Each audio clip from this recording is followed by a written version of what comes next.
ആവേശം ഇരട്ടിയാക്കി power house Rajinikanth Lokesh ചിത്രം കൂലിയിലെ അടുത്ത ഗാനം എത്തി. നിങ്ങൾ ആദ്യമായിട്ടാണ് ഈ ചാനൽ കാണുന്നെങ്കിൽ ഒന്ന് സബ്സ്ക്രൈബ് ചെയ്ത് ബെല്ലൈക്കൺ അമർത്തി ഒന്ന് ലൈക്ക് ചെയ്യാൻ ശ്രമിക്കുക. സൂപ്പർ താരം രജനികാന്തിനെ നായകനാക്കി ലോകേഷ് കനകരാജ് സംവിധാനം ചെയ്യുന്ന കൂലിയിലെ അടുത്ത ഗാനം പുറത്തിറങ്ങി.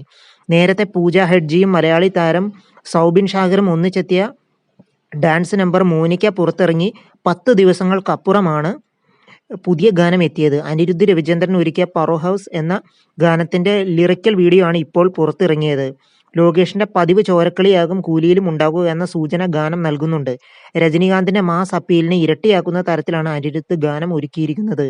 അറിവാണ് വരികൾ എഴുതിയത്. അനിരുദ്ധും അറിവും ചേർന്നാണ് ഗാനം ആലപിച്ചത്. പുറത്തിറങ്ങി കുറച്ച് സമയത്തിനകം തന്നെ ലക്ഷക്കണക്കിന് പേരാണ് ഗാനം കണ്ടത്. സൺ പിക്ചേഴ്സിന്റെ ബാനറിൽ കലാനിധി മാരനാണ് കൂലിയുടെ നിർമ്മാണം. ആമീർ ഖാൻ, നാഗാർജുന, ഉപേന്ദ്ര, സൗബിൻ ഷാഹിർ, സത്യരാജ്, ശ്രുതി ഹാസൻ എന്നിവർ ചിത്രത്തിലെ പ്രധാന വേഷത്തിലെത്തുന്നു. അൻപർവ് സംഘടന രംഗ സംവിധാനം, ഗിരീഷ് ഗംഗാധരൻ ഛായാഗ്രഹണം നിർവഹിക്കുന്ന ചിത്രം ഓഗസ്റ്റ് 14 തിയേറ്ററിലെത്തും. നിങ്ങൾ ആദ്യമായിട്ടാണ് ഈ ചാനൽ കാണുന്നെങ്കിൽ ഒന്ന് സബ്സ്ക്രൈബ് ചെയ്ത് ബെല്ലൈക്കൺ അമർത്തി ഒന്ന് ലൈക്ക് ചെയ്യാൻ ശ്രമിക്കുക.